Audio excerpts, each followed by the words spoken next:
ایک برطانوی اخبار پی ٹی آئی کو ملنے والی ممنوع غیر ملکی فنڈنگ کی مزید تفصیلات سامنے لے آیا ہے۔ فائنینشل ٹائمز نے اپنی رپورٹ میں انکشاف کیا کہ ابراج گروپ کے بانی عارف نقوی نے ووٹن کرکٹ کے ذریعے T20 میچز کروا کر غیر متعین مقاصد کے لیے فنڈز اکٹھے کیا اور انہیں پی ٹی آئی کو منتقل کیا۔ مختلف ذرائع سے حاصل کی جانے والی رقم بھی پی ٹی آئی کو منتقل کی جاتی رہی۔ اس خبر کی تفصیل جانتے ہیں لندن میں موجود نمائندہ جیو نیوز مرتضی علی شاہ سے۔ مرتضی، کہیے گا فائنینشل ٹائمز کی خبر میں مزید کیا کیا انکشافات اب تک سامنے آئے ہیں؟ جو فائنینشیل ٹائمز نے جو انویسٹیگیٹو رپورٹ لکھی ہے، اس میں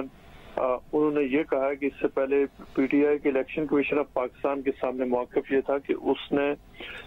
جو جتنے بھی اسے پیسے باہر سے ملے وہ پاکستانی نیشنل اور پاکستانی کمپنیز کے ذریعے سے تھی، کیونکہ جو فورن نیشنل اور جو فورن کمپنیز ہیں وہ کسی پاکستانی پولیٹیکل پارٹی کو فنڈ نہیں کر سکتی۔ لیکن فائنینشیل ٹائمز کا یہ دعویٰ ہے کہ ان کے پاس ایسے دستاویزات موجود ہیں جو ڈیفنکٹ ابراج گروپ ہے اور ابراج کے ساتھ جو ایسوسیٹڈ فورن جو آف شور کمپنیز ہیں وہاں سے پیسے جو چیریٹی کے لیے جو جمع کیے گئے تھے ان کے ذریعے پی ٹی آئی جو پولیٹیکل پارٹی ہے اس کو فنڈ کیا گیا۔ اخبار میں یہ دعویٰ کیا گیا ہے کہ اس میں جو دبئی کے ایک شیخ ہیں، شیخ نیان، جو منسٹر بھی ہیں، انہوں نے 2 ملین پاؤنڈ 2013 میں پاکستان تحریک انصاف کو دیے۔ اس کے علاوہ جو مختلف جو ابراج گروپ تھا، جو امریکن انویسٹمنٹس کرتا تھا، انٹرنیشنل انویسٹمنٹس کرتا تھا، ہیج فنڈ تھا، اس کے جو پیسے تھے وہ ایک کیمن آئیلینڈ میں جو آف شور کمپنی تھی ووٹن کرکٹ لمیٹڈ، جس کو اون کرتے تھے عارف نقوی، اور اس سے جو تقریباً 1.2 ملین کی اماؤنٹ ایک دفعہ ٹرانسفر کی گئی، 2 ملین کی اماؤنٹ ٹرانسفر کی گئی، اور اس کے علاوہ دیگر مختلف ٹرانسفر کی گئی 2012 اور 13 کے درمیان، جن ٹرانسفرز میں جو فائنینشیل ٹائمز کا یہ دعویٰ ہے کہ یہ ٹرانسفر پاکستانی قوانین کے مطابق یہ انلیگل تھی، اور اس کے ساتھ ساتھ جو کمپنیز تھیں، جو انٹرنیشنل جو کمپنیز تھی، انہوں نے بھی جو انٹرنیشنل قوانین ہیں وہ توڑے ہیں۔ فائنینشیل ٹائمز نے یہ دعویٰ کیا ہے کہ جو الیکشن کمیشن آف پاکستان کے سامنے عارف نقوی نے یہ کہا تھا کہ انہوں نے جتنی بھی فنڈنگ کی ہے وہ ساری کی ساری صرف پاکستانیوں سے ریز کی ہے اور انلیگل فنڈنگ نہیں کی ہے، اور یہ بھی انہوں نے کہا کہ جو الیکشن کمیشن آف پاکستان نے اس سے پہلے یہ کہا تھا کہ ووٹن کرکٹ لمیٹڈ سے پیسے تو آئے، لیکن انہوں نے یہ نہیں بتایا تھا کہ ووٹن کرکٹ لمیٹڈ وہ ہے کس کا۔ اب فائنینشیل ٹائمز کا یہ کہنا ہے کہ ووٹن کرکٹ لمیٹڈ کی نہ صرف یہ کہ اس کی ملکیت عارف نقوی کی ہے، بلکہ عارف نقوی نے جو فنڈ ریز کیے وہ فورن نیشنل سے بھی ریز کیے اور چیریٹی کے نام پر پیسے پی ٹی آئی کو ٹرانسفر کیے گئے۔ فائنینشیل ٹائمز نے سابق وزیر اعظم عمران خان کا تفصیلی انٹرویو کیا، جس میں انہوں نے کہا کہ وہ اس بات کو تسلیم کرتے ہیں کہ طارق شفیع نام ایک کراچی کے بزنس مین ہے کہ طارق شفیع صاحب نے پی ٹی آئی کو ضرور فنڈنگ کی تھی، چونکہ جو عارف نقوی صاحب نے پیسے بھیجے تھے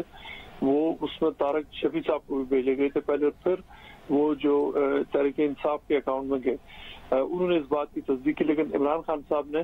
اخبار کو یہ بتایا کہ انہیں یہ نہیں پتا کہ وہ جو فنڈنگ ہے وہ کہاں سے، اس کا اوریجن کیا تھا، اس کا سورس کیا تھا۔ یعنی وہ یہ کہہ رہے ہیں کہ انہوں نے پیسے ضرور جو وصول کیے ہیں، لیکن وہ یہ سمجھتے ہیں کہ وہ غیر قانونی کام نہیں تھے، اس لیے کہ انہوں نے فردر اسکروٹنی نہیں کی کہ وہ پیسے کہاں سے آ رہے ہیں۔ اس کے علاوہ انہوں نے ہر قسم کی جو رانگ ڈوئنگ کو انہوں نے ریجیکٹ کیا۔ تفصیلی انٹرویو انہوں نے دیا فائنینشیل ٹائمز کو۔ عارف نقوی نے جو انویسٹیگیٹو رپورٹ آئی ہے اس کے لیے تو انہوں نے فائنینشیل ٹائمز کو جواب نہیں دیا، لیکن جو عارف نقوی کا جو موقف یہ رہا ہے کہ انہوں نے کبھی غلط کام نہیں کیا، اور یہ کہ انہوں نے جو فنڈنگ کی تھی وہ ساری کی ساری انہوں نے جو لیگل مینز اس کے ذریعے کی تھی، اور انہوں نے اس حوالے سے کوئی قانون نہیں توڑا۔ جی اچھا مرتضی علی شاہ، یہ بتائے گا کہ عارف نقوی اس وقت کہاں ہیں؟ جی، عارف نقوی اس وقت برطانیہ لندن میں موجود ہے۔ وہ ان کو آج جو اپریل 2019 میں جو اسکاٹ لینڈ یارڈ نے انہیں گرفتار کیا تھا امریکن حکام کی درخواست پر، چونکہ ان پر جو ابراج گروپ جب کلیپس کیا تھا تو ابراج گروپ کے اوپر یہ الزام ہے کہ انہوں نے جو فنڈز تھے ان کو مس اپروپریٹ کیا، یعنی فنڈز کو جو مختلف جو امریکن انویسٹرز تھے جن میں Bill Gates and Melinda Foundation کے جو پیسے تھے، مختلف دیگر جو ان کے پاس پیسے انویسٹ کرنے کے لیے دیے گئے تھے، ان کو مس مینیج کیا گیا، اور وہی ایگزیکٹلی یہی ایلیگیشن تھا کہ فنڈز کو ابراج کو ان مقاصد کے لیے استعمال کیا گیا جو کہ اس کے انویسٹرز کو پتہ نہیں تھا۔ عارف نقوی یہاں پر وہ گھر پر